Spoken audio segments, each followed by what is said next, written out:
Et salut les cats, bienvenue sur cette petite vidéo de CAT, la carte au trésor. On se retrouve, une fois n'est pas coutume, pour une petite tier list. Tier list, sujet plutôt à la mode, hein. Tout le monde fait des tier lists de tout et de rien. Mais moi j'ai décidé de faire une tier list TCG.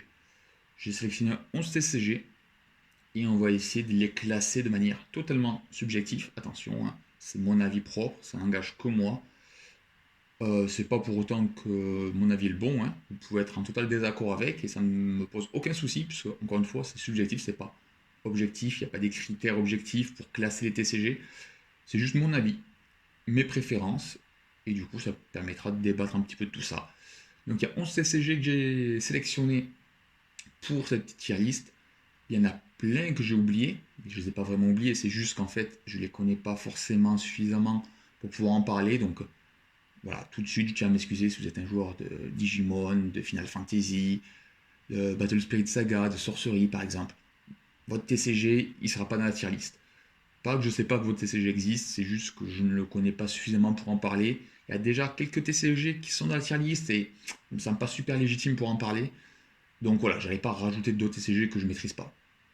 Ça n'empêche pas que je sais que vos TCG existent. S'ils sont bien et que vous voulez en parler, faites-le dans l'espace commentaire, hein, c'est fait pour ça. Dites-nous, ben non, Digimon c'est le meilleur TG du monde, ça doit être tier 1, qu'est-ce que tu fais? Et en vrai, peut-être que je m'y intéresserai et que je regarderai ça et peut-être ce sera le sujet d'une future vidéo où je disais, mais les gars, on est passé à côté de quelque chose, Digimon en fait c'est incroyable. Donc voilà, n'hésitez pas à le dire en commentaire. Nous, on se retrouve du coup pour la petite tier list. Allez, du coup, on change de cadre. Ici, vous voyez donc du coup les 11 TCG sélectionnés. 11 c'est déjà beaucoup, hein. Il y a quasiment tous les TCG les plus récents, les plus joués, les plus populaires. Il y a un peu de tout. Et donc du coup, je vais essayer de classer ça de 1 à 3. C'est une tier list, donc il y a 3 colonnes. J'aime bien quand c'est carré, un tiers c'est 3. Enfin, c'est des divisions par 3. Donc voilà, le but c'est d'arriver à quelque chose qui soit logique et cohérent. Donc tier 1, ça sera mes TCG préférés, les incontournables. Pour moi, ceux que je préfère tout simplement, hein. Tier 2, les bons TCG, ceux qui m'intéressent, ceux sur lesquels je viens récupérer des informations régulièrement, ceux que je joue de temps en temps. Quand j'ai un peu de temps devant moi, que je ne peux pas jouer au numéro 1, ben j'essaie de jouer au numéro 2. Ceux qui sont dans cette colonne-là, ceux qui m'intéressent, ceux qui me hype, ceux qui pourraient éventuellement grappiller plus tard une place de numéro 1, sait-on jamais. Et puis, colonne 3, c'est les TCG qui me hype pas vraiment. Ceux qui me plaisent pas, soit parce que je les trouve pas très bons, soit parce que ben, juste leur mécanique ne m'intéresse pas. C'est pas forcément en fait des mauvais TCG, attention, encore une fois c'est un avis 100% subjectif, c'est mon avis, c'est ce que j'aime dans le TCG que je ne retrouve pas forcément dans ceux-là, mais ça veut pas dire que ceux-là ne sont pas bien. Donc il y aura peut-être votre TCG préféré en colonne 3. Vous allez me dire, mais t'es un fou, tu peux pas mettre ce jeu en tier 3, c'est un affront de faire ça. Et en fait, c'est pas grave, c'est juste mon avis. Vous le mettez sûrement beaucoup plus haut. Moi, je vais le mettre plus bas parce que ben, ça me correspond pas. C'est en aucun cas un signe que le TCG est pas bon. C'est juste que moi, j'approche pas. Voilà, une fois qu'on a dit ça, vous savez un petit peu comment ça va fonctionner cette tier list. Je pense qu'on est paré donc pour se lancer donc dans la section des 11 TCG. N'hésitez pas à réagir pareil, hein, en commentaire, comme je vous l'ai dit. Si vous voulez qu'on parle un peu plus de tel ou tel TCG, je vais essayer d'être rapide. Je vous dis ça, mais en vrai, c'est que c'est faux, hein, ça va durer 1 heure cette histoire. Mais je vais essayer d'être le plus rapide possible, quand même le plus clair et le plus précis dans mes propos pour que ça prenne pas trop de temps sur chaque TCG. Mais forcément, je pourrais pas tout dire, je n'aurais pas un esprit de synthèse peut-être suffisant. Donc, si vous voulez que je développe plus certaines idées, certains propos, vous me le dites en commentaire et je ferai ça avec plaisir. Et on commence du coup cette tier list avec Pokémon. Pokémon, c'est le premier donc de ces TCG sélectionnés. Et Pokémon, ben, pour moi, c'est un peu compliqué parce que c'est pas un TCG. Alors, c'est des cartes à collectionner, ça se collectionne incroyablement bien, Pokémon. Le jeu en lui-même, ben, j'ai eu beaucoup de mal à le considérer comme un TCG pendant très longtemps. Alors je sais que c'est un TCG, attention, hein, mais c'est vrai que je voyais personne, tout le monde joue à Pokémon en fait. Tout le monde collectionnait du Pokémon, mais personne ne jouait à Pokémon. Je sais que ça se démocratise de plus en plus, j'en vois en tout cas de plus en plus autour de moi jouer à Pokémon. Et en vrai, le jeu a quand même des arguments forts, hein. On peut faire un deck méta pour 40 euros. Aucun autre TCG propose ça, hein. Faire un deck méta pour 40 euros, je crois que Pokémon c'est les seuls à pouvoir le proposer. Si on veut pimper son deck, évidemment, alors Pokémon on se régale, hein, c'est l'héros du pimp. Il n'y a personne qui fait ça mieux que Pokémon. C'est l'aspect collection, hein, de toute façon. Donc voilà, la Pokémon a de vrais arguments. C'est un TCG qui est à part, hein. Personne ne joue comme Pokémon. Enfin, aucun TCG ne se joue comme Pokémon. C'est vraiment un TCG à part. Du coup, super intéressant dans ce qu'il propose parce qu'il se met en dehors en fait des Magic et de ceux qui en découlent, des enfants légitimes ou illégitimes de Magic. Pokémon est vraiment à part. Par contre, ben, moi ça me plaît pas. Donc ça va aller en 3 malheureusement. C'est tier 3 Pokémon. Pourquoi ça me plaît pas? Ben, en fait parce qu'il n'y a pas d'interaction pendant le tour adverse. C'est un peu une partie d'échecs en fait. Chacun joue un coup. Et en fait, du tour par tour, on ne peut pas contrer le plan de jeu de l'adversaire. On peut essayer de l'anticiper par contre. En effet, on peut essayer d'anticiper sur son banc, mettre des énergies sur nos Pokémon, essayer de jouer sur les types de Pokémon pour faire plus de dégâts, etc. Mais en vrai, c'est. Je sais pas, c'est pas que c'est mou, mais voilà, le manque d'interaction pendant le tour adverse me gêne énormément. Il m'empêche de prendre du plaisir quand j'y joue. J'y ai joué, je l'ai essayé ce jeu, donc je peux quand même en parler un petit peu, même si je suis pas un grand expert. Et voilà, c'est pas forcément un mauvais jeu en tant que tel, parce qu'il y a des gens qui adorent ça en fait, qui aiment bien qu'on contrecarre pas leur plan. Et si vous aimez ben, du coup les petites parties d'échecs comme ça peut peut-être vous plaire. Moi, de tous les TCG que je vais présenter, c'est peut-être l'un de ceux qui m'a hype le moins. Enfin, de toute façon, vous le verrez à la fin de la tier list, hein, mais je pense qu'il va être très très bas Pokémon dans ma tier list. Bon, assez de parler Pokémon, on va parler de Magic. MTG. Bon, très honnêtement, MTG, pour moi, on attaque le Big Boss. Encore une fois, hein, ce sont mes goûts personnels, mais je trouve que Magic, ben, c'est ce qui se fait de mieux. Pourquoi c'est ce qui se fait de mieux? Ben, déjà parce que c'est le papa de tous les autres TCG. Hormis Pokémon que je viens de citer, et aussi Yu-Gi-Oh! Qui est sorti à peu près en même temps, on va dire, avec quelques années d'écart, et qui ont vraiment des gameplays totalement différents. Magic a quand même influencé la plupart des CG qu'on va voir par la suite. Et ça, déjà, c'est pas rien. C'est le plus vieux. Il est toujours là alors qu'il n'a pas de licence forte. À la base, Magic, c'est pas un dessin animé, c'est pas un jeu vidéo. Et il est toujours là 30 ans après, même si maintenant il fait des collabs et il cherche à éteindre sa zone d'influence sur d'autres univers. Je pense que le TCG en lui-même est un petit peu moins bon aujourd'hui qu'il était il y a 15 ans en arrière. Je pense que certaines décisions prises par Wizard of the Coast sont pas forcément les meilleures décisions et font que Magic ça baisse un chouïa un petit peu dans mon estime. Mais en fait, si on prend pas ça en compte et qu'on parle juste du jeu en lui-même, bah, c'est une masterclass. Attention, hein, c'est un vieux TCG, il a 30 ans. Les mécaniques sont vieilles, un peu archaïques. À la base de mana, tous les TCG qui s'inspirent de Magic essayent de gommer ça. Alors oui, en effet, il y a des ressources pour jouer nos cartes, il y a des coups pour les invoquer. Par contre, on ne met pas des terrains dans nos decks, parce que c'est super frustrant pour les nouveaux joueurs principalement, qui disent «Oh, la mana base c'est super exigeant, il y a des fois on brique, on ne peut pas jouer nos cartes parce qu'on n'a pas de terrain», ou à l'inverse, on ne pioche que des terrains et du coup on ne peut pas jouer notre deck parce qu'on n'a pas de carte active. Alors, moi étant un vieux joueur de Magic, entre guillemets, au contraire ça me plaît, parce que je trouve que c'est quelque chose qu'on doit anticiper, et quand on build notre deck, en fait, on doit prendre en compte qu'il y a des problématiques de mana base, et donc du coup, on doit jouer des terrains spécifiques pour justement stabiliser tout ça, avoir des terrains qui s'activent, qui deviennent des créatures, qui font piocher, pour justement que, en fait, on soit jamais bloqué, qu'on brique quasiment jamais dans le jeu. Et en fait, une fois qu'on a franchi ce cap, qu'on n'est pas un joueur novice, mais un joueur expérimenté, en fait, on se rend compte que la mana base, c'est pas un inconvénient de Magic, mais même presque un avantage. C'est presque une force de Magic.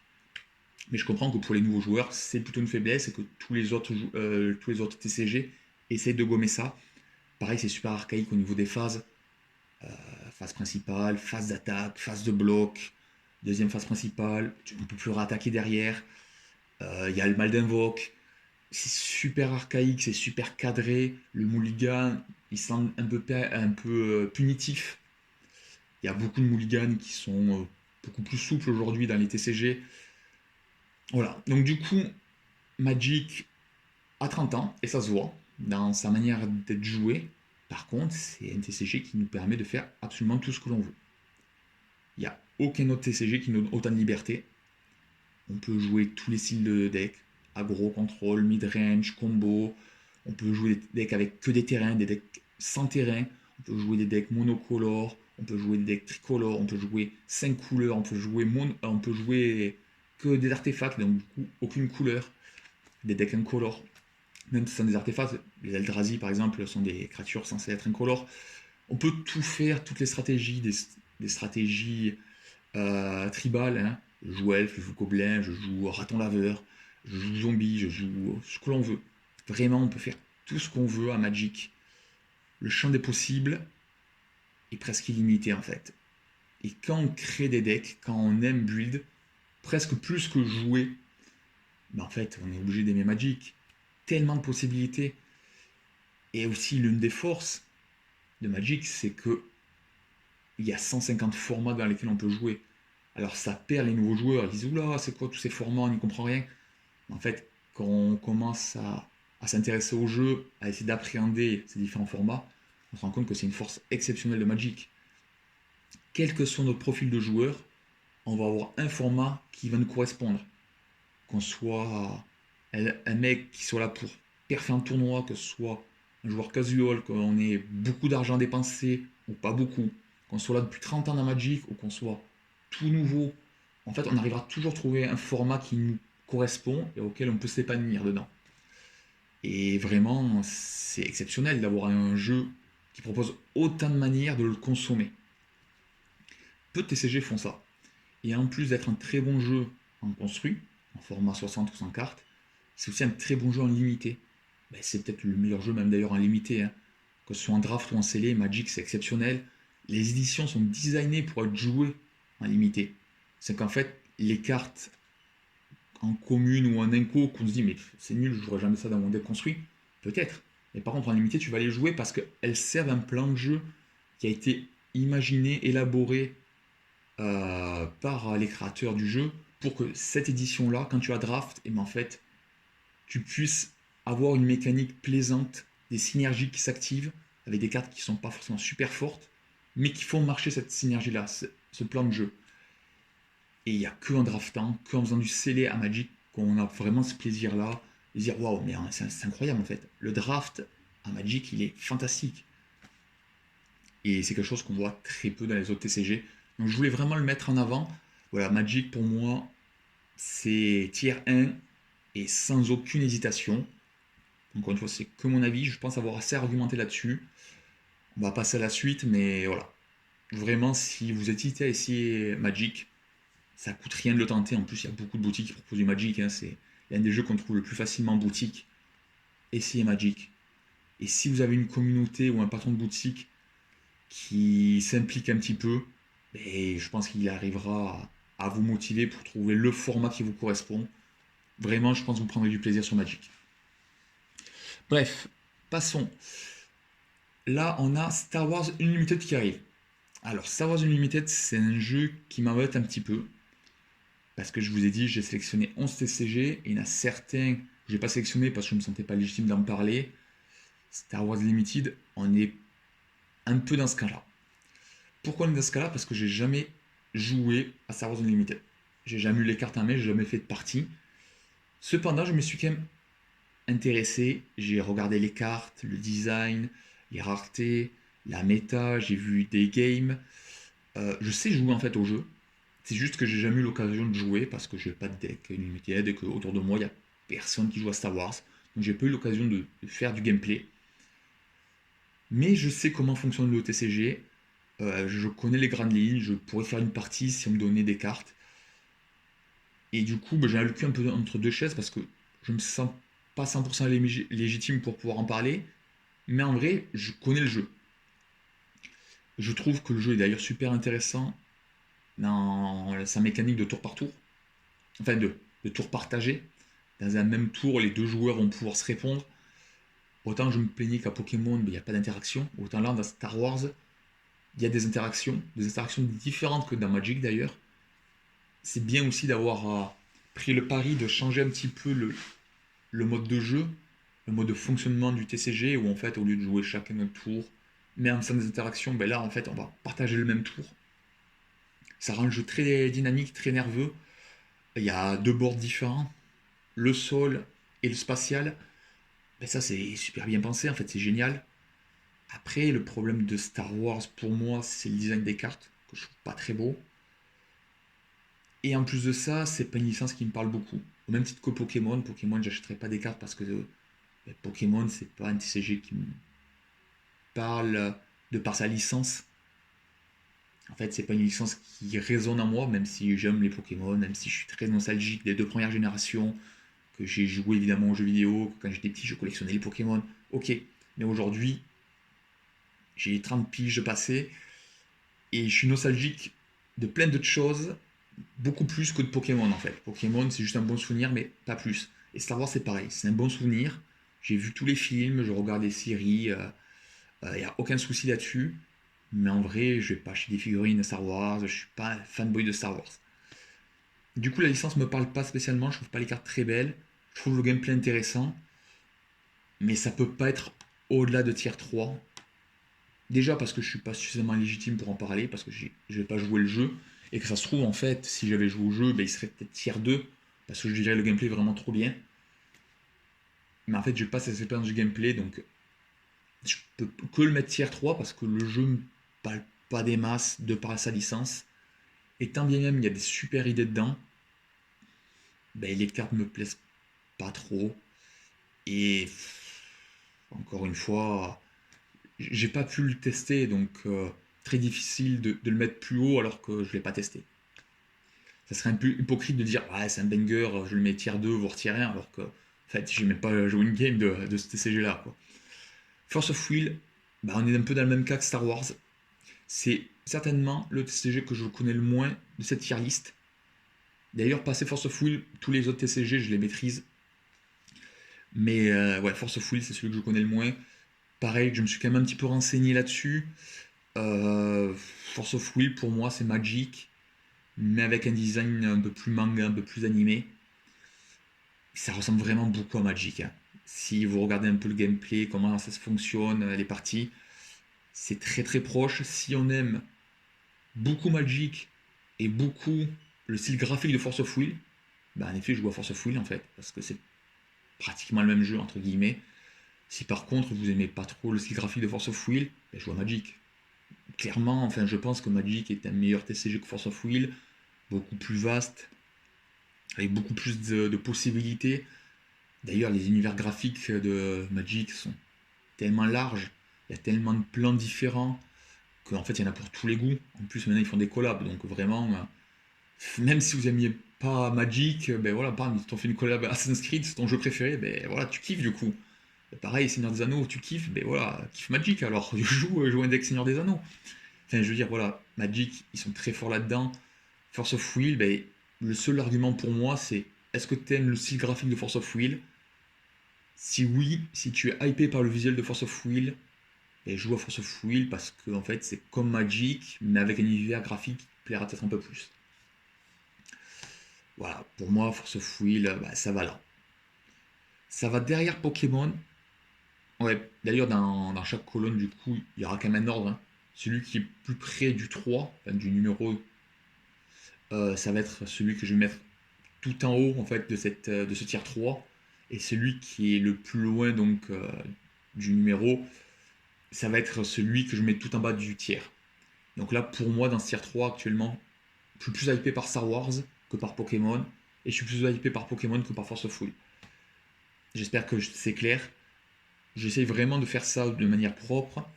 Donc ouais, Force Wheel, pour moi, c'est moins intéressant que Pokémon parce qu'au moins Pokémon fait l'effort de proposer un gameplay différent de Magic. On peut critiquer Pokémon sur plein d'aspects, mais aucun TCG ne ressemble à Pokémon, c'est ce que j'ai déjà dit avant. Et c'est pour ça que je le mets un petit peu devant. C'est que si j'ai envie d'exotisme, entre guillemets, ben voilà, je peux jouer à Pokémon. Force of Will, c'est un sous-Magic. Après, attention, hein, ça se trouve, je jouerai des games de Force of Will, je dirais, mais c'est trop bien parce que justement, j'ai les sensations de Magic. Et du coup, comme j'adore Magic, ben, du coup, Force of Will, je vais avoir envie de le mettre plus haut. Mais en vrai, est-ce que la proposition de Force of Will mérite d'être tier 2? Non. Là, je trouve que c'est bien là où il est. Bon, on arrive sur Dragon Ball Master. Donc il y a deux TCG Dragon Ball, édités par Bandai, vous le savez certainement. Master et Fusion, les deux sont dans la tier list. Fusion d'ailleurs, c'est le seul qui a le petit cadre noir. C'est fait exprès, c'est pour les différencier, qu'on sache bien de quel Dragon Ball on parle. Dragon Ball Master. Autant je disais Star Wars ou Pokémon, licence qui ne me parle pas des masses. J'aime bien, mais voilà. Autant Dragon Ball, c'est ma vie. J'ai la casquette Dragon Ball. Vous aurez compris, je suis un fanboy. Forcément, quand on fait un TCG Dragon Ball, je suis curieux. J'ai été très déçu par le passé des TCG qui ont été édités, qui étaient nuls. Et là, Bandai, ils nous ont fait un TCG, c'est une masterclass. Alors, ils révolutionnent pas le monde du TCG, hein, attention. On prend tout ce qui marche bien dans Magic, on prend tout ce qui marche bien dans Yu-Gi-Oh!, on prend tout ce qui marche bien dans Hearthstone ou dans OTCG, on prend tout ce qui marche bien ailleurs, et on le met dans un seul et unique TCG, à la sauce Bandai, où on met du Sangoku, du Vegeta, du Freezer, on mélange tout ça, bam, on fait un jeu, et un jeu qui est super cohérent, super dynamique. Ils ont quand même rajouté un système de points de vie et d'éveil qui marche parfaitement avec le lore Dragon Ball.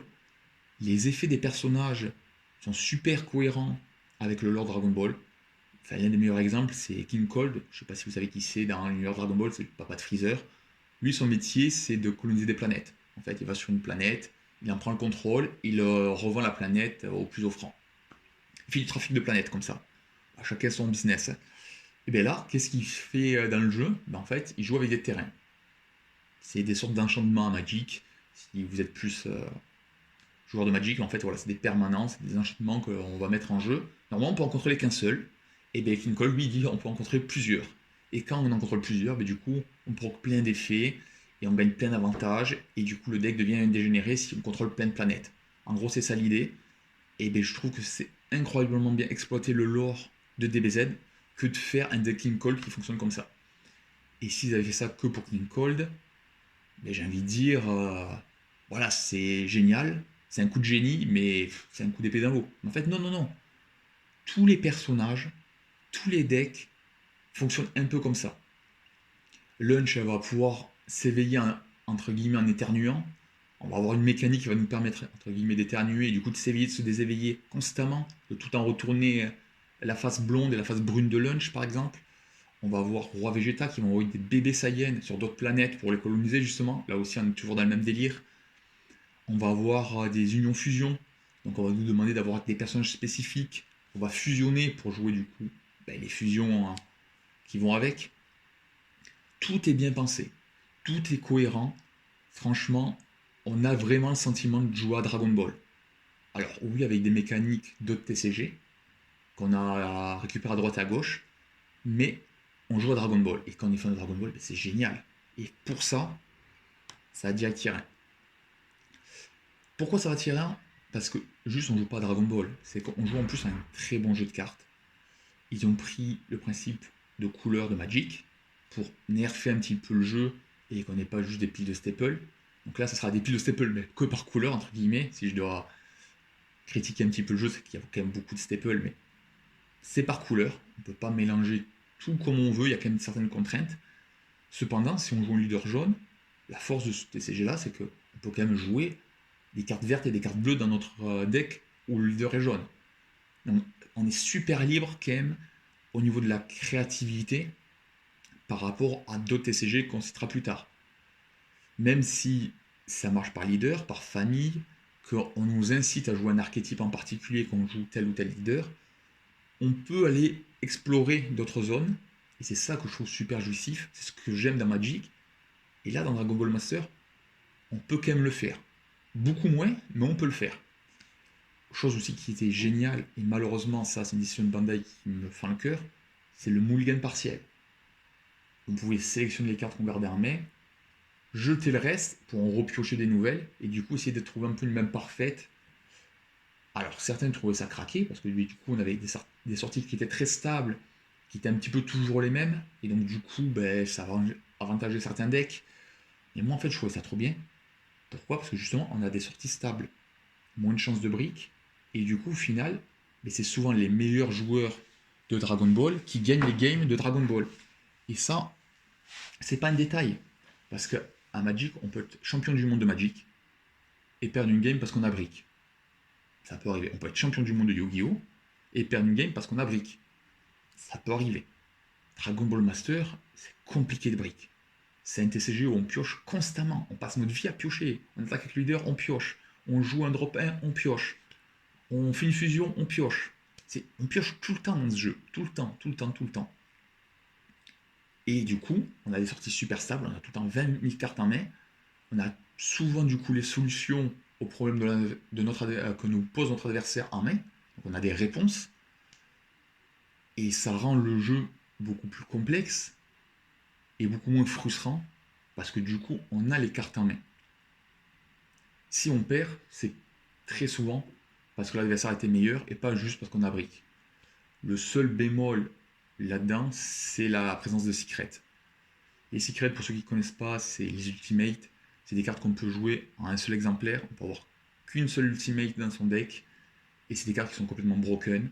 Donc quand on les pioche dans notre partie, forcément on va augmenter notre pourcentage de win rate de manière assez significative parce que les cartes sont broken. Et si nous on la pioche et que l'adversaire la pioche pas, ça crée quand même un petit déséquilibre dans la game. Ça rend pas la game ingagnable, mais ça crée un déséquilibre. Et ça c'est dommage parce que c'est une carte dans le deck.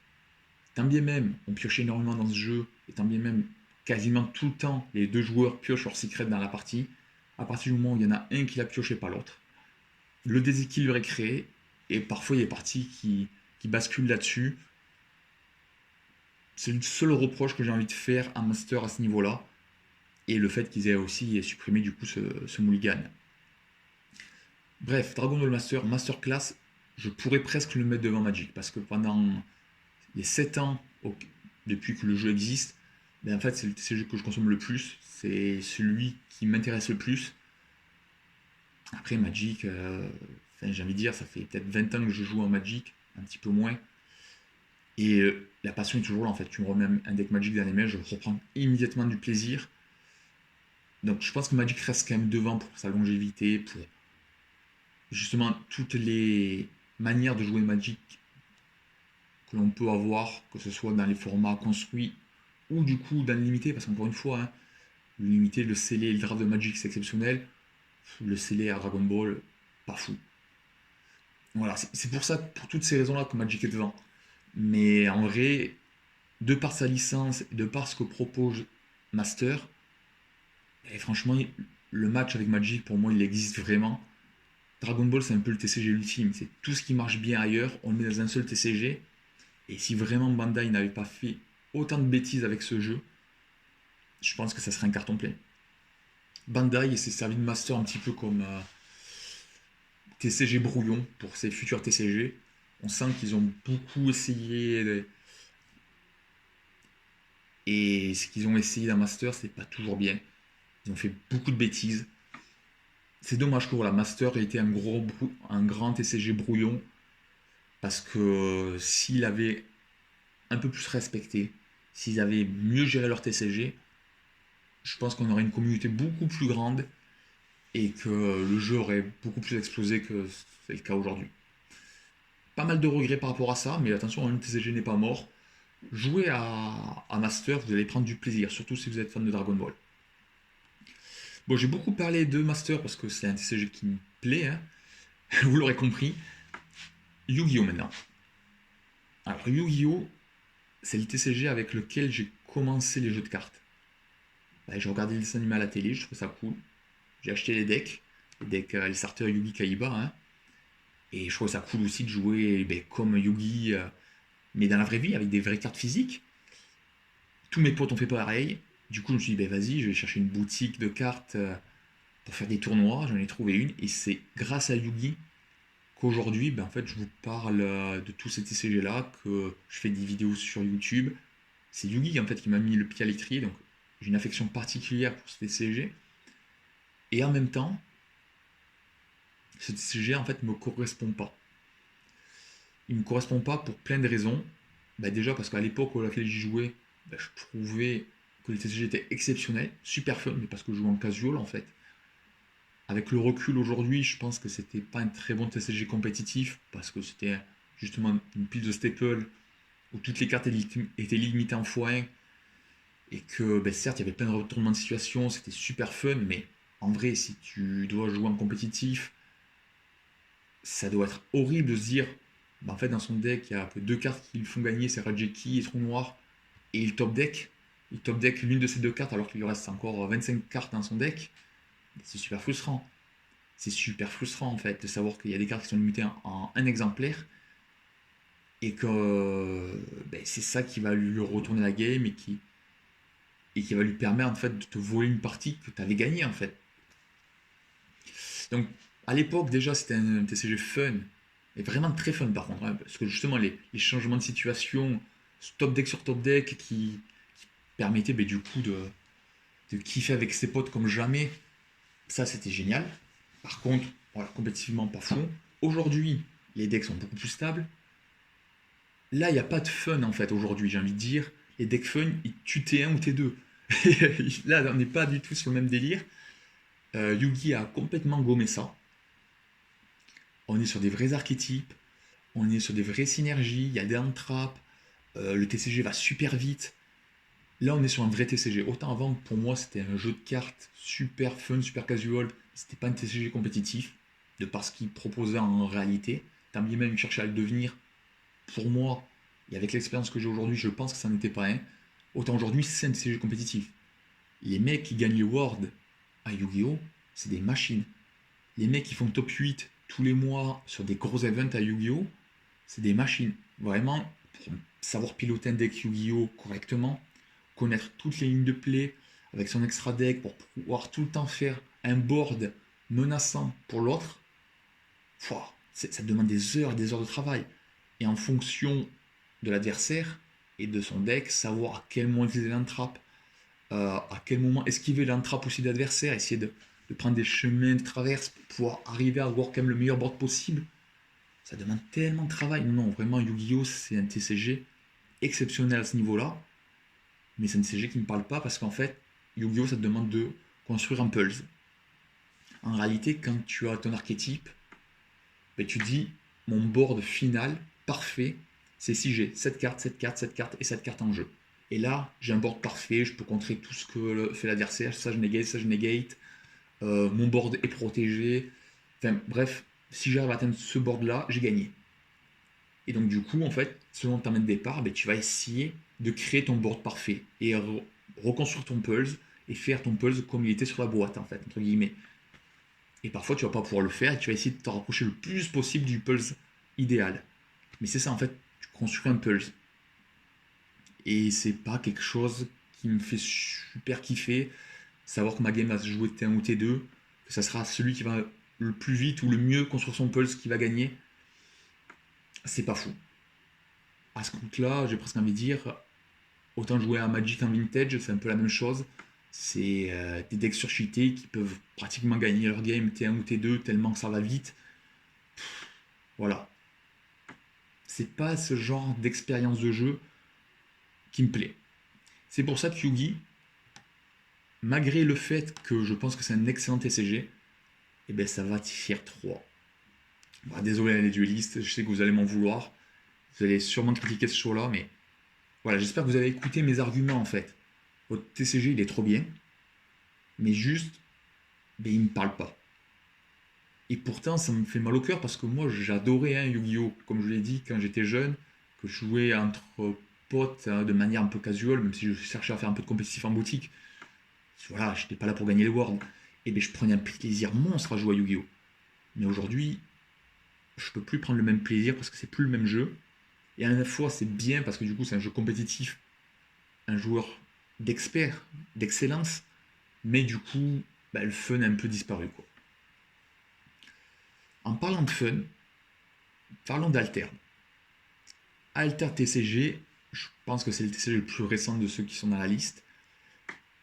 Et c'est un TCG assez unique aussi, puisqu'il se veut être un mélange de jeux de cartes et jeux de société. Pourquoi jeux de société? Parce qu'on a des pions qu'on va faire avancer sur une map.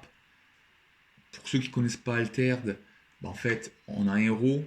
Le héros, en fait, notre carte de héros est constituée de deux personnages.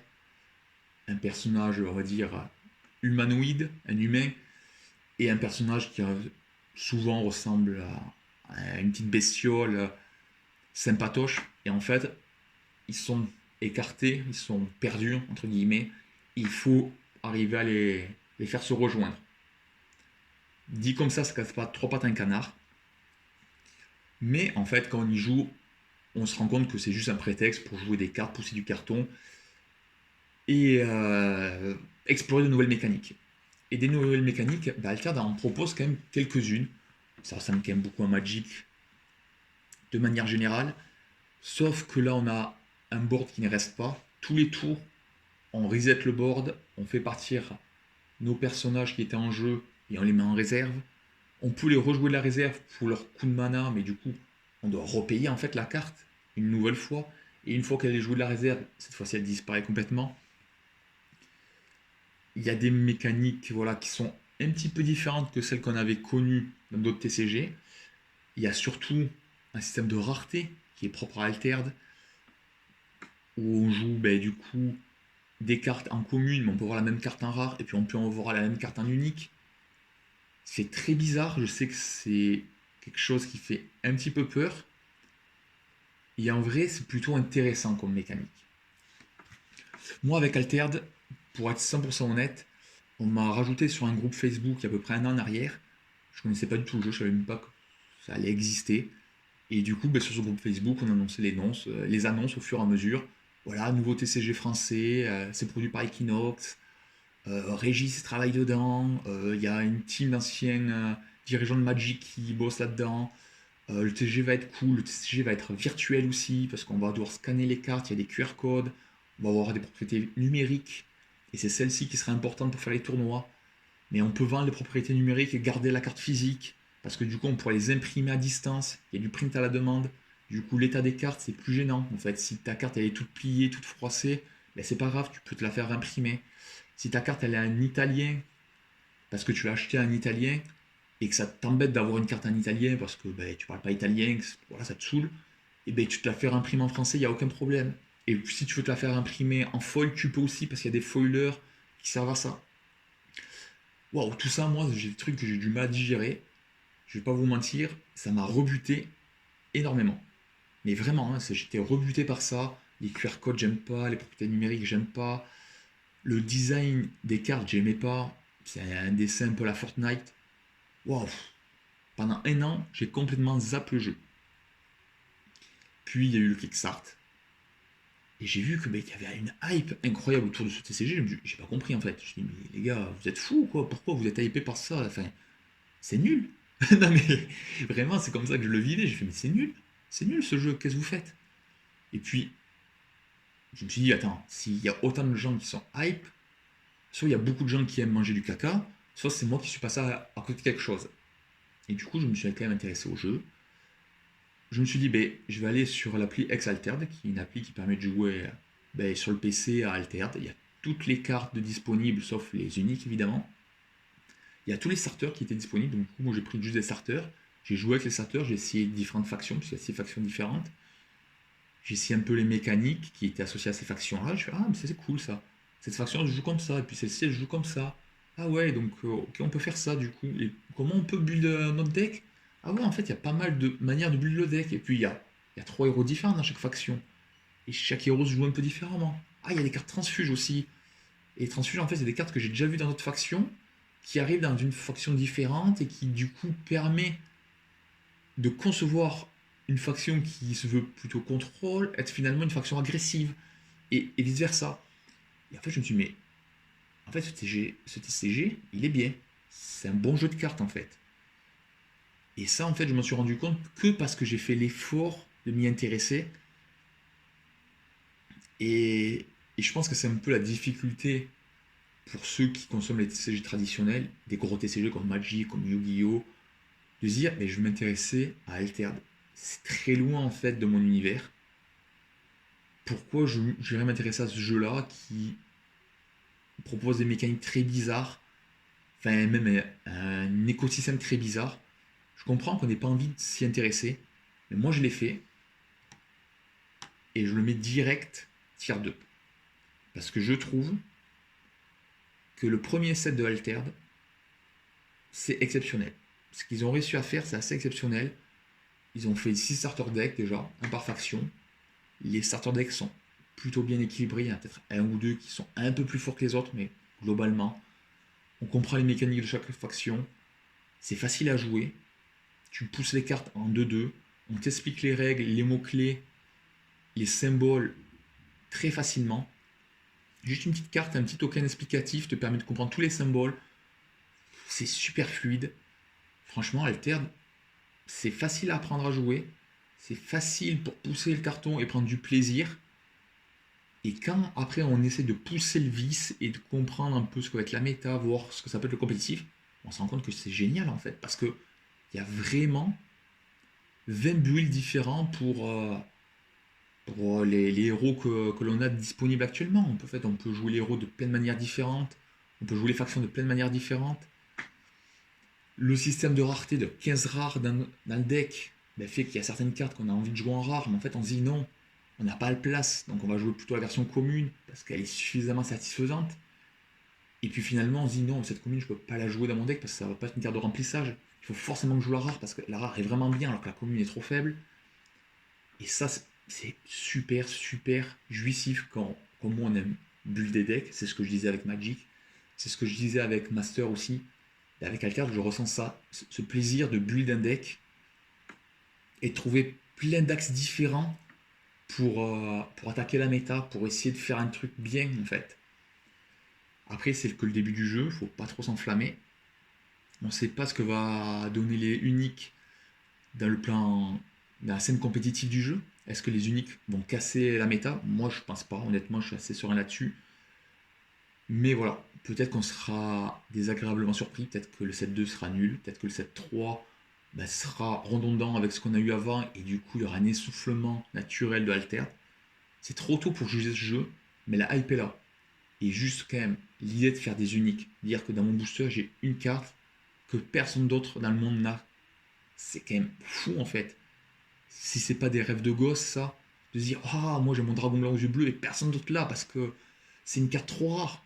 C'est c'est exceptionnel. Franchement, c'est un rêve de gosse qu'ils ont matérialisé, j'y croyais pas du tout. Et maintenant, mais si on y est là, en fait, ça existe. Et en plus, ils communiquent énormément. Il y a eu beaucoup de retard au niveau du Kickstarter, au niveau des applications numériques, etc. Et ils communiquent, ils nous disent non, non, mais ne vous inquiétez pas, on est là, on travaille dessus, on ne vous laisse pas tomber.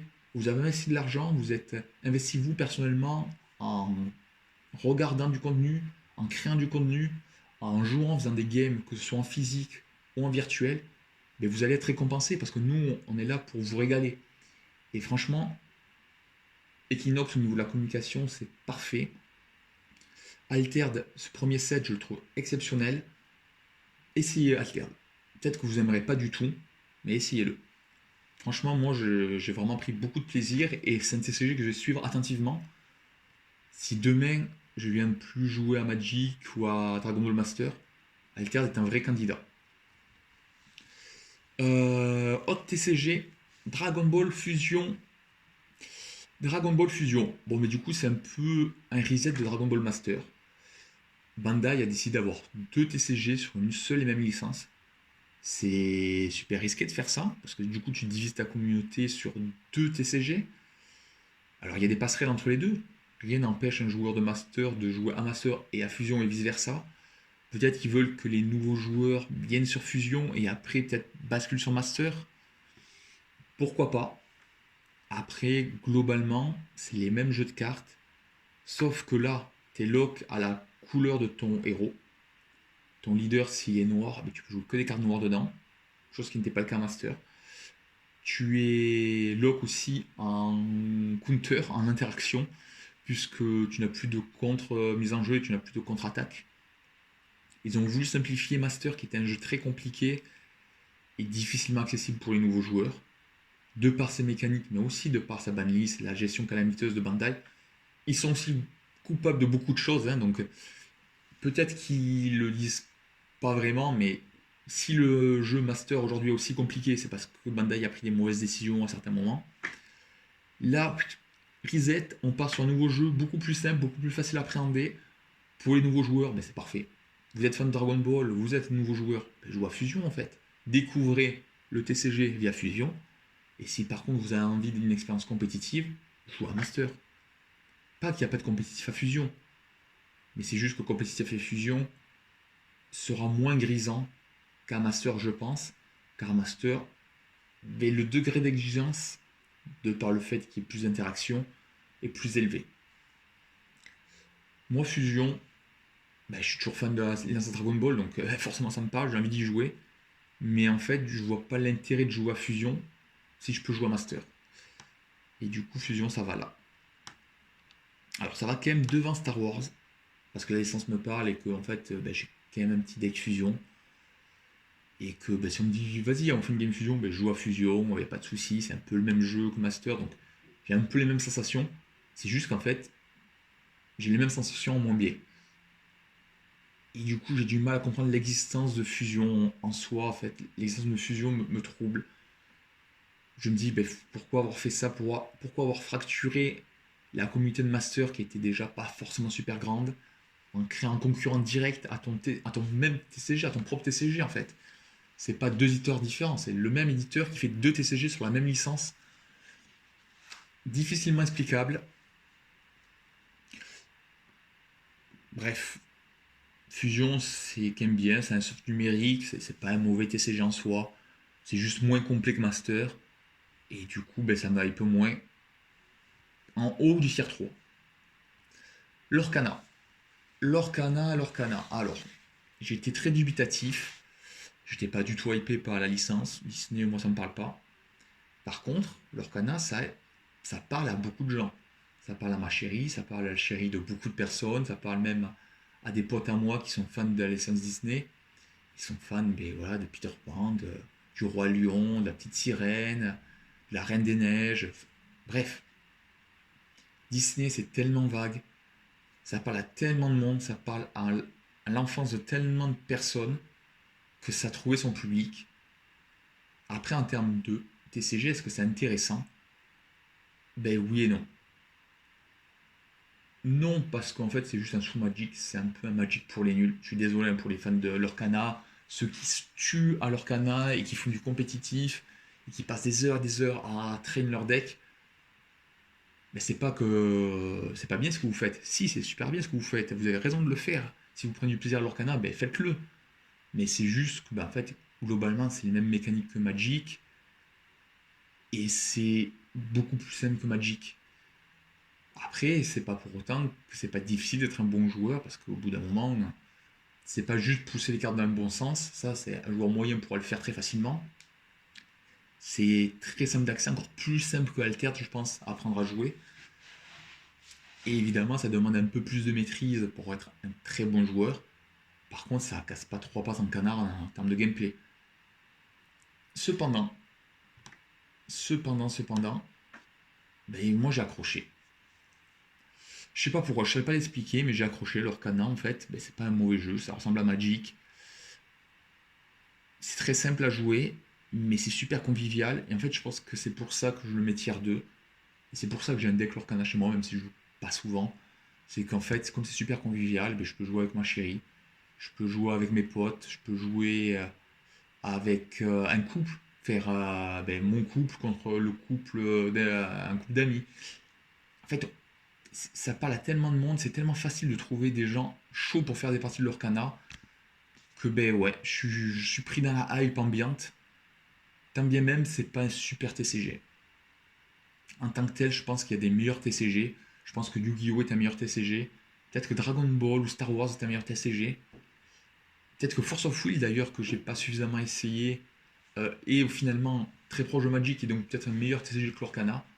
Mais l'Orcana, c'est tellement simple de trouver des joueurs, c'est tellement simple de se prendre à la hype, parce que, ben oui, c'est des dessins animés qu'on connaît, etc. C'est à partir de. Comme je vous l'ai dit encore une fois, c'est une tier list qui est subjective. Ça ne veut pas dire que j'ai raison. Et on voit qu'il y a quelques incohérences quelque part dans cette tier list. Si je m'écoutais, si j'appliquais le même raisonnement à l'Orcana qu'à Force of Will, mais l'Orcana, bim, ça dégage en fait. Ça va tier 3 et sans souci.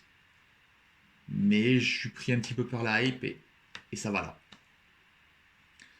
C'est pour ça que ma tier list est très personnelle et qu'on ne peut pas dire que c'est une tier list objective et qu'il faut la prendre à la lettre, hein.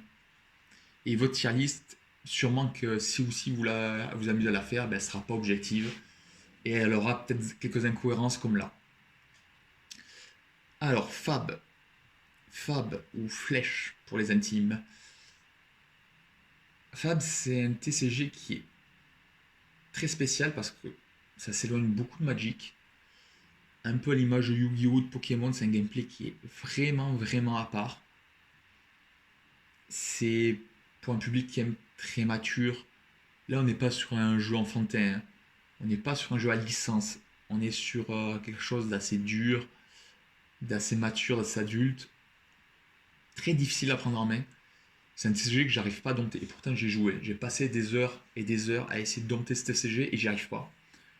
Il y a beaucoup de joueurs de TCG pro, des joueurs de Magic Pro, hein, qui ont 10, 15, 20 ans de carrière à Magic, qui arrivent sur Flèche et qui disent wow, mais le jeu est trop dur, j'ai trop de mal à, à dompter ce TCG parce que ben, il correspond à rien de connu.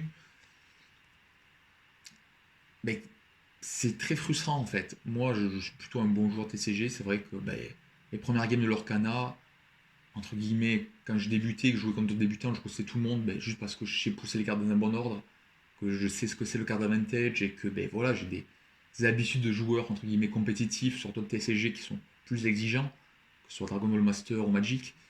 Et donc du coup, ben, en fait, l'Orcana, c'est facile. Donc du coup, quand je débutais, ben, j'arrivais à battre les autres débutants très facilement. C'était le cas pour Fusion, c'était le cas aussi ben, pour One Piece dont je parlerai plus tard. En fait, c'était naturel pour moi, et même dans Master d'ailleurs, quand je commençais Dragon Ball Master, ben, en fait, j'ai débuté dans le jeu et je roustais quasiment tout le monde parce que juste ben, j'avais 10 ans de Magic derrière moi et que ça m'aidait en fait à prendre les bonnes décisions, à gérer la tempo, à gérer le card advantage, sur la prise de board. Je savais prendre les bonnes décisions au bon moment parce que j'avais des réflexes de joueur de Magic qui étaient pertinents dans Dragon Ball Master, dans l'Orcana, dans les autres jeux auxquels j'ai joué. Là, mes réflexes de joueur Magic, ils sont absolument pas pertinents dans Flash and Blood. Ils servent à rien. Et du coup, c'est super frustrant et c'est super intéressant. Le fait d'être mauvais à ce TCG alors que ben, j'ai pas l'habitude, maintenant que je suis un peu plus vieux, quand j'étais jeune, attention, qu'est-ce que j'en ai perdu des games. Les gars, je me suis fait rosser pendant un an à Magic avant de comprendre comment ça se jouait ce jeu de cartes. Quand j'étais jeune, j'étais vraiment nul, hein, j'étais une quiche à Magic. Et à Yu-Gi-Oh! Quand j'ai commencé, c'était pareil, j'étais une quiche aussi, hein. Donc les gars, j'en ai pris des branlées avant d'être à peu près correct. Mais Flesh and Blood, j'ai l'impression de pas progresser. Et c'est ça qui est incroyable. À Fab, j'ai beau enchaîner les games, c'est tellement dur, c'est tellement exigeant. Chaque héros joue tellement différemment. Et les match-ups face aux héros de l'adversaire sont tous différents aussi. Donc, il faut déjà apprendre à jouer son héros. Une fois qu'on comprend les mécaniques de son héros, qu'est-ce qu'il veut faire son héros, quels sont ses power cards, quels sont les setups qu'on peut mettre en place pour tirer profit des mécaniques du héros et des cartes de notre deck. Une fois qu'on sait faire tout ça, il faut maintenant comprendre comment marche le deck adverse pour pouvoir le contrer et pour pas se faire disrupt par des effets adverses. C'est dur, c'est dur. Quand on joue contre un ninja, mais c'est un gameplay totalement différent que quand on joue contre un illusionniste. Et c'est encore un gameplay totalement différent que quand on joue contre un mage. Et c'est encore totalement différent quand on joue contre, je sais pas moi, euh, un gardien ou un guerrier. À chaque fois, c'est une nouvelle expérience de jeu.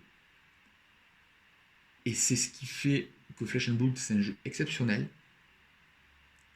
Et que c'est très difficile quand on est un nouveau joueur ou un joueur débutant de rentrer dans Fab. Je pense que Fab, quand on arrive dans le CG, on se heurte à un mur. Et si on arrive à gravir la colline, à passer ce premier obstacle, alors on kiffe, mais comme jamais, parce que c'est un excellent TCG. La communication est exceptionnelle autour de ce jeu. Mais il faut arriver à franchir la montagne. Moi, je ne l'ai pas encore franchi, hein, je suis encore qu'à la moitié. Et pourtant, je prends quand même du plaisir. Pour moi, c'est tier 2. C'est juste derrière Altered, parce qu'il y a la hype du moment de Altered, hein, qui m'a embarqué. Et donc, du coup, je suis vraiment à fond là-dedans. Mais Fab, j'étais hypé déjà il y a un an en arrière. Et aujourd'hui, je suis encore toujours hypé. Je continue à regarder, toujours avec un œil attentif, les dernières sorties, l'évolution du metagame, les bans qui ont lieu. Mais tout est trop bien fait en fait dans Fab. La communication est top. Les ban lists, elles sont expliquées, justifiées, comprises par les joueurs. Les sets sont trop cool. Les artworks sont magnifiques. La scène compétitive, elle est carrée. C'est du tout bon en fait, hein, Fab. Franchement, c'est un jeu, si il y avait dans ma ville, autour de moi, plus de gens qui étaient chauds pour jouer à Fab, je me tuerais sur ce jeu, c'est sûr. C'est sûr que ça pourrait être un tier 1. Mais pour l'instant, c'est pas le cas. Et donc, du coup, c'est tier 2. C'est un TCG que je suis un petit peu de loin. Sur lequel j'aime bien prendre du plaisir, faire une ou deux games de temps en temps sur Talishar. Parce qu'on peut jouer en ligne, jouer sur Talishar, essayer le jeu. Mais voilà, c'est vraiment très difficile à appréhender. Mais c'est un bon jeu. C'est vraiment un bon jeu. Largement meilleur que l'Orcana à mon sens, hein. C'est tellement plus grisant d'arriver à maîtriser son deck à Flesh and Blood qu'à l'Orcana. L'Orcana, tu fais 3 games, tu arrives à maîtriser ton game. T'arrives à maîtriser ton deck. Et très facilement, tu peux avoir des réflexes dans la méta et savoir comment bien piloter ton deck dans la méta. Fab, ça demande tellement de travail. C'est très proche de Yu-Gi-Oh là-dedans, hein. C'est deux TCG très exigeants, tellement difficiles à maîtriser. C'est deux très bons TCG, sauf que il y en a un qui me parle plus que l'autre. C'est pour ça que Yu-Gi-Oh est tier 3 et que Fab est tier 2. Autre chose, Fab, les textes, ils sont super courts globalement. Même si parfois il y a un peu plus de texte. T'as rarement une montagne de texte à lire. Yu-Gi-Oh, il y a trop de texte sur toutes les cartes. Et ça, c'est un truc aussi que je rejette beaucoup. Ta carte a un effet dans ta main, ta carte a un effet sur le board, ta carte a un effet dans le cimetière, ta carte a un effet quand elle est mise dans le cimetière depuis ton deck, ta carte a un effet quand elle est retirée de la partie, ta carte a un effet quand elle sert à synchro ou à Xyz. Trop d'effets sur les cartes. On n'y comprend plus rien. Quand on est nouveau joueur, qu'on doit découvrir 20 cartes différentes de son deck, et que sur chaque carte, il y a une montagne de texte, et qu'il faut se souvenir que sa carte, elle fait ça dans telle zone, et elle fait autre chose dans une autre zone, etc. C'est tellement dur. Savoir qu'elle sert à faire tel X6, tel synchro, qui nous permet de partir en chaîne ou en combo. C'est trop, trop, trop complexe. Et c'est très déroutant. Moi, en fait, c'est pas que ça soit complexe que ça me gêne, c'est qu'il y a trop de lignes de texte. Le même TCG avec déjà moins de lignes de texte, avec des textes plus courts, plus clairs, plus francs, avec des mots-clés peut-être, ça m'aurait pris beaucoup plus, et peut-être que Yu-Gi-Oh! Il serait pas tier 3, il serait peut-être tier 2. Mais là, ça aussi, un des arguments, l'une des choses qui fait que Yu-Gi-Oh! C'est aussi bas, et que Flesh and Blood, alors que c'est un TCG beaucoup plus exigeant que les autres, et donc qui là-dedans se rapproche de Yu-Gi-Oh! Ben, et plus haut. Après aussi, Flesh and Blood, c'est des games qui peuvent être très longues. Là où Yu-Gi-Oh! Ça se joue T2 et pendant 15 minutes, parfois tu regardes ton adversaire jouer ou toi tu joues pendant 15 minutes. Flesh and Blood, c'est pas ça, hein. C'est assez nerveux, c'est toi, moi, toi, moi, toi, moi, toi, moi. Ça va assez vite, les tours vont assez vite. Par contre, les games peuvent être très longues. Si tu tombes sur un deck fatigue, ça peut être très très long. D'ailleurs, les decks fatigue, c'est super intéressant comme gameplay dans Flesh and Blood. C'est pas super agréable à jouer. Ça aussi, c'est un petit bémol, c'est que j'aime pas beaucoup jouer contre des decks fatigue, même si c'est trop bien en fait de pouvoir faire ça. C'est pas le plus fun des TCG pour ça, Flesh and Blood. C'est pour ça que c'est derrière Altered aussi. Parce qu'Altered, les games sont courtes et on prend plus facilement du plaisir rapidement que dans Flesh and Blood. J'ai peur de m'être un petit peu perdu. Je voulais être synthétique. Là, l'effet de synthèse, je crois qu'il est un peu perdu sur Flesh and Blood. Je vous ai peut-être perdu sur Fab. C'est pour ça que je passe sur One Piece. On passe à l'ultime TCG. On va essayer de gagner un petit peu du temps. One Piece TCG, c'est grosso modo Dragon Ball Fusion World, mais sur l'univers de One Piece. Les deux jeux se ressemblent beaucoup. Petite différence, c'est qu'à One Piece, on a du coup des triggers sur nos points de vie. Quand on révèle nos points de vie, on fait des effets. Ça, j'aime pas. Ça, j'aime pas parce que ça rajoute de l'aléatoire à un jeu de cartes. Et moi, ben, je vous l'ai dit avec ma soeur, j'aime pas quand les TCG ont des effets aléatoires, quand on peut pas trop maîtriser la variance, c'est un peu pénible. J'aimais justement le mulligan partiel par rapport à ça, c'est que du coup ça nous permettait d'avoir des sorties très stables, d'être récompensé d'être bon en gagnant parce qu'on n'a pas eu ben, des vents contraires au niveau des sorties de cartes aléatoires. Ben là, One Piece rajoute de l'aléatoire dans ses mécaniques de base, donc c'est dommage. Par contre, le système de donne est vachement bien parce que ça permet de rajouter beaucoup plus de tempo dans les games. T1, T2, ça ronfle, on se fait un peu chier. À part du T3, du T4, les games sont beaucoup plus nerveuses. Tu peux mettre des donnes sur tes cartes, sur ton leader, sur tes personnages et taper très fort. Du coup, tu dois choisir entre jouer des cartes ou taper fort. C'est assez intéressant, sachant que tu peux aussi garder des donnes pour faire des activations combat et essayer de te défendre. Donc, tes donnes, ils ont vraiment beaucoup de valeur. Tes donnes, quand tu les attaches entre tes personnages, ça peut créer des effets. Donc, en fait, pour moi, le jeu One Piece tient que sur cette mécanique de donne. C'est un jeu très stimulant car je trouve assez nerveux. Tu peux jouer un deck aggro, te faire épuiser par ton adversaire et pourtant gagner la game parce que tu as attaché toutes tes donnes sur ton leader et tu as mis des énormes patates sur le leader adverse. Et le mec il a beau combo toute sa main, mais en fait il peut pas défendre. Juste parce que tu as pris tes 10 donnes, tu les as attachés sur ton lead et tu as fait une grosse attaque. Alors c'est super frustrant de perdre comme ça, mais en même temps on le sait quand on joue à One Piece qu'on peut perdre comme ça. Et du coup il y a vraiment cette gestion de la tempo qui est importante.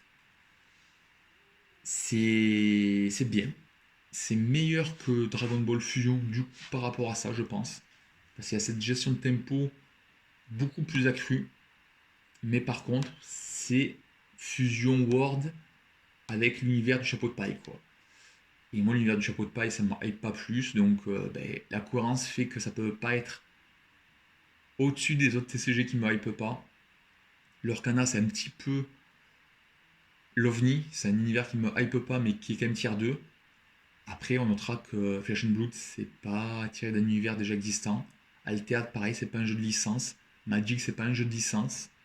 Même si on a tendance à penser avec toutes les collabs que c'est en train de le devenir. On note que les jeux qui me hype, c'est pas des jeux de licence. C'est des jeux qui me hype parce que leurs mécaniques sont trop bien. Et là, le seul jeu de licence qui me hype et qui est tier 1, ben c'est Dragon Ball Master parce que c'est ma licence préférée. C'est mon TCG ultime parce qu'il touche au Saint Graal qui est pour moi Dragon Ball Master. Mais aussi parce qu'ils ont pris toutes les bonnes mécaniques des autres TCG et ils ont réussi à rendre ça cohérent avec le lore de Dragon Ball qui est parfaitement respecté. Enfin, Master, c'est une masterclass. Deux, parce que le jeu est trop bien. De un, parce que le jeu est trop bien. Et de deux, parce que c'est Dragon Ball. Le même jeu avec l'univers de One Piece, il serait pas tier 1, je pense qu'il serait tier 2. Voire peut-être tier 3, parce que One Piece, c'est vrai que c'est un univers, je me suis intéressé, mais qui me parle pas plus que ça. Ça n'a pas bercé mon enfance comme Dragon Ball. Et voilà. Peut-être que le même jeu avec, je sais pas moi, Senseiya, que j'aime plus, fait que ben, One Piece, au lieu d'être tier 3, ben, il serait tier 2 juste parce que c'est Senseiya TCG, pas One Piece TCG. Bon, voilà. Après, ça reste quand même un bon jeu, hein, One Piece, encore une fois. Je dénigre pas, je trouve que c'est un bon jeu, c'est même un meilleur jeu, je pense, que Fusion World. Et c'est pour ça qu'il est devant. Je pense qu'il mérite d'être tout en haut du tier 3. Yu-Gi-Oh! Ça m'embête qu'il soit aussi bas en vrai dans le tier 3. Peut-être qu'il mérite d'être devant Star Wars Unlimited parce que Star Wars, je connais trop peu le TCG. J'ai envie de faire des games pour voir si il est bien, comme je le pense. Mais en vrai, je sais que je jouerai pas à ce TCG. Même s'il est bien, Même si il est trop cool, les cartes ne me plaisent pas, et l'univers me plaît pas plus que ça. C'est bizarre, hein, parce que en termes de cohérence, Star Wars, si j'avais joué que le TCG est bien comme je l'imagine, il devrait être à la place de Lorcana, et c'est Lorcana qui doit être à la place de Star Wars. C'est les incohérences de matière liste. Après, encore une fois, comme je dis, c'est subjectif. Tout n'est pas forcément 100% cohérent parce que ben, c'est le cœur qui parle. Mais j'essaie quand même de donner du sens à cette tier list. J'espère que ça vous a plu. On va arrêter là parce que je pense qu'on est déjà sur une vidéo qui est beaucoup trop longue. Si ça vous a plu, n'hésitez pas à mettre un petit like, à partager, à commenter. C'est super important pour nous, pour le référencement. J'ai essayé d'être le plus pédagogue possible. Je sais pas si ça a été le cas parce que j'ai parlé de plein de TCG et je sais que ben, vous les connaissez peut-être pas tous. Mais voilà, ça m'a fait vraiment plaisir de parler de tous ces jeux de cartes là. Désolé aux TCG que j'ai oubliés. N'hésitez pas à réagir en commentaire du coup sur votre tier list. Quels sont vos tiers 1, quels sont vos tiers 2, quels sont vos tiers 3. Qu'on échange, qu'on partage nos accords et nos désaccords. Les jeux de cartes, c'est une passion, c'est une communauté incroyable. Donc profitons-en. Je vous dis à très très bientôt pour une nouvelle vidéo les 4. Et encore une fois, merci d'avoir regardé cette vidéo. Ciao.